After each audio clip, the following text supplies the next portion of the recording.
Hello everyone, Obscure Titan here, and I want to give you a bit of an update on what's going on with Nibiru Crisis 2. I am going to be putting out a second update later into the summer depending on how the progress with this movie is going. But for now, it's just going to be this update and really kind of going over what I've completed with the project so far. So, most of the, not the projects, but most of the props and assets are already done. I may just need to double check on some things before I begin the animation process. It's going to take a little bit of time just to get all the characters that I need for each of the scenes I'm going to have. And I've already segmented out certain of these things just to make sure that there isn't too much data putting into each of these levels as I'm animating them. But what is going to be happening as I'm getting started with this project? I am going to be going through the script just to make sure everything is all set and good. And then I'm going to be getting into the animation process. So it's going to be quite a bit of a project compared to most of my previous works, but I'm going to be pulling through with it. So I might as well go ahead and get started by just showing y'all a few scenes that I've completed. I'm not going to show every single thing that I have, but I'm going to go ahead and go over to material preview. So this is the Trijonjin Domain Genie Church. I utilized some of the visual aspects from both Catholic and Islamic architecture just to kind of get the places built. Some sets such as, the Middle Eastern or genie characters being put into these glass-stained windows. There's also some with Princess Diatra and her parents being portrayed in this scene. There's also some of these two over here. And right here I've added these candles that are going next to the pillows. Kind of giving this church a bit of a clean, very glossy look over here. And here's one right here with this big robot over here that acts as a statue. Kind of looks like Sentinel. If it was blue instead of red, but and then you've got Super Zerg, or Sidorak, I would say, that he's going to be disguising himself as a statue, and then he ambushes both Buzz and Velvet as they go into the next room up ahead. And that's that right there. Gonna go over to the next room. This is where Magilu kind of makes her way into this room, as well as Thok and Fubarak are going to be appearing in here. Now, this was previously used as kind of a test render of Fubarak killing Thok as Magilu is panicking as she's hiding. So I'm going to go ahead and switch it over to rendered. This is what it would have looked like when it gets to the rendering process. Got some blue lighting going around here. I'm also working on giving a bit of a spooky effect as the characters are in the scene. And that's supposed to be more like a horrifying moment as Vuborak finally gets his revenge on Thok.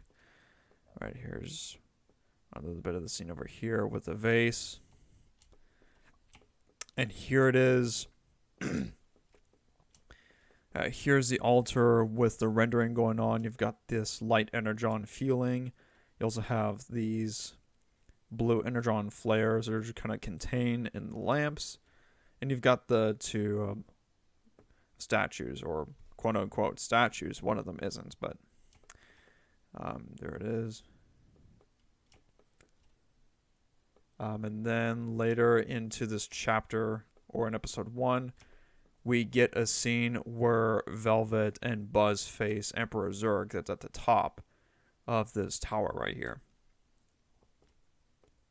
So I'm going to go ahead and kind of put this right over here. And I'm going to lift this guy over.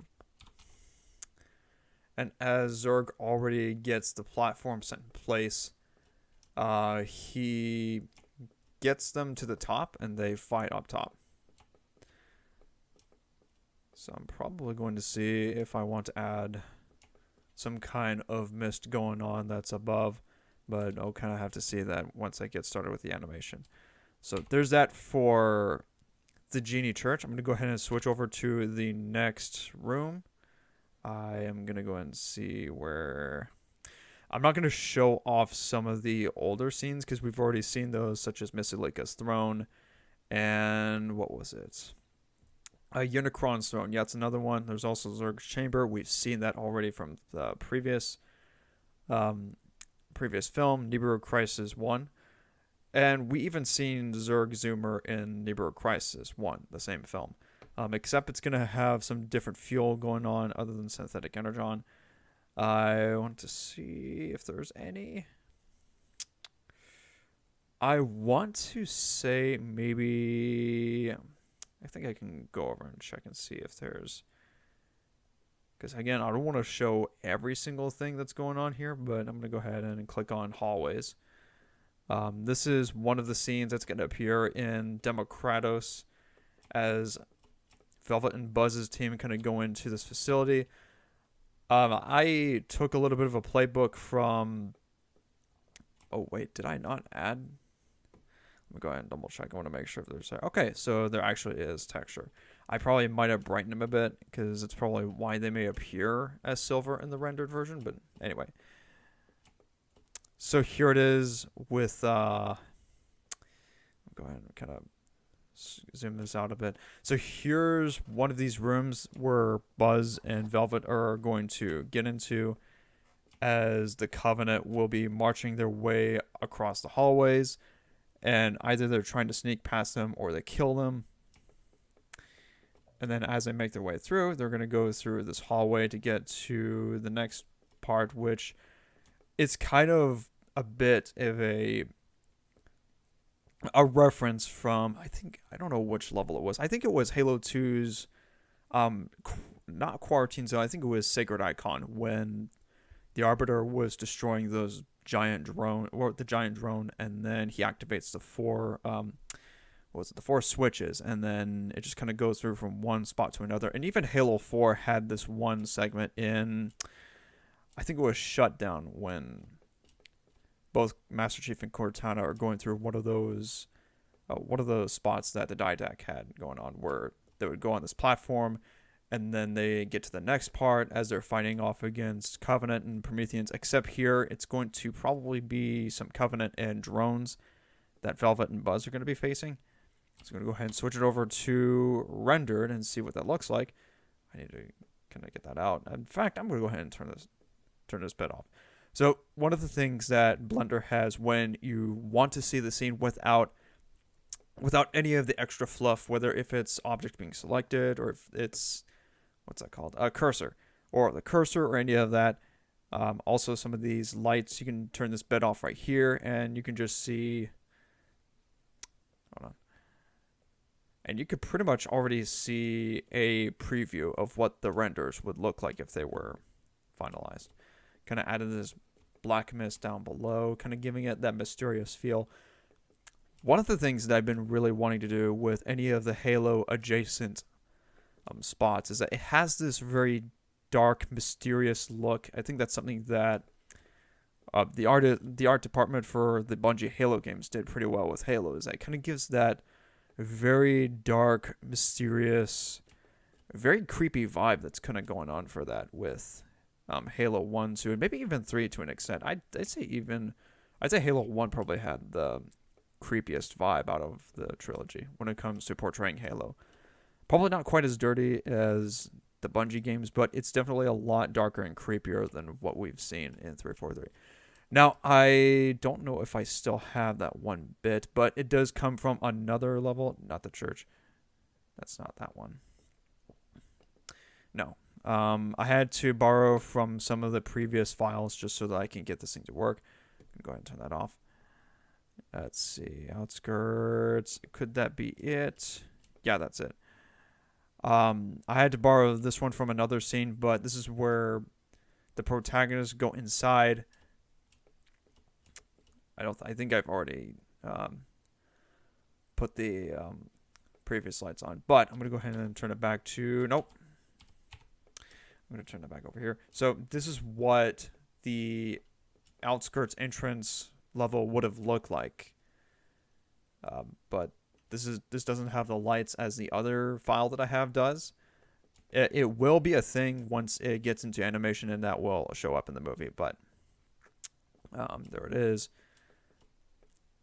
So that's the second one. I'll show one more level, and I want to see. I don't want to try to spoil too much. Oh, ship room. I could. So I want to say Snowbound. I think that's kind of be in the same world, but I wanted a different world. And I've already shown off the Genie realm, so I want to say maybe show off Munitions Forge. So this is one of the levels that's going to show up in Mystica, and that's going to be somewhere in the latter part of the film. So I'm going to go ahead and turn this into material preview again and kind of show off what I have here. So here's one of the level segments in where Mystica is taking place, and there's some of that red Energon, you could say. You could probably say it's kind of a variation of red Energon and dark Energon, as Miss Alika and her facility are kind of creating. So here's both Buzz and Velvet running into this facility. Sorry for the voice crack, but here is some of the variants of dark and red Energon that are just kind of coursing through. It's supposed to give off that very vibrant color inside this dark facility.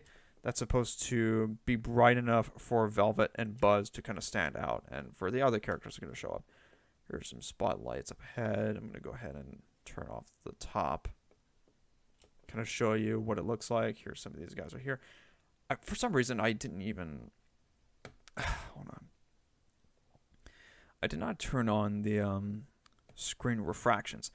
So just a little bit of a tidbit that I've learned from learning in Blender is that with screen space refractions, it's supposed to help give an approximate amount of thickness to the object that can commute in between, I think it was compute to refraction events. And the only way that this would be able to appear like this with the glass that's being translucent is if screen space reflections are enabled. And this guy right here. And if it's not going to go through. And you already saw that with these tubes that are not showing up. It's just showing you a reflection of the sky, and that's not what I want. And if I had this turned on, that's going to allow these tubes to be transparent. And there's also the bloom as well as the ambient occlusion. A lot of cool stuff that Blender has, and I'm pretty grateful that I was able to use Blender for 3D animation because, God forbid, if I have to spend thousands of dollars on Maya, which it's a great software from what I've looked into and tried out. Don't get me wrong on that one. I'm going to be learning more about that, but for now, I think Blender is kind of right at home with me. Maybe things could change as I get more acquainted to Maya, but anyway. That's a different topic for another time. But yeah, that's the facility. It's not quite as detailed as some of the levels are shown, but it's going to be one of those levels and somewhere in the final battle. I'm not going to show too much, but it's definitely coming along. That's the throne room. I am only using that as a reference for materials, so I can just go ahead and hide those two, and there it is. Here's a facility that does not need Miss Alika's throne room showing up or floating around. It does not need to happen. Yeah, those are the levels that I already got to show in this video. I will be showing more stuff coming along as the film is in production. I'm projecting to get started with animation at some point early this month, so I can just kind of get right into the speed of things. I'm already getting some people to kind of join in on the voice acting department. And then once I have the animation and all other stuff ready, then I'll bring an announcement if the release date for this movie is going to change. It's currently being scheduled between August 29th for the early release and September 4th for the initial individual episode release. And it is going to be about 8 episodes long from what I have scripted, so it is going to be a pretty hefty project compared to my past works. The longest that I've had as far as episode number goes, it's Nibiru Crisis 1. And this is Nibiru Crisis 2. It's going to have about 8 episodes. So there you have it. That's pretty much all that I have for this video. I hope you enjoyed the update, and there will be more coming along the way as I'm working on this. So thank you for watching, and have a great day. Over and out.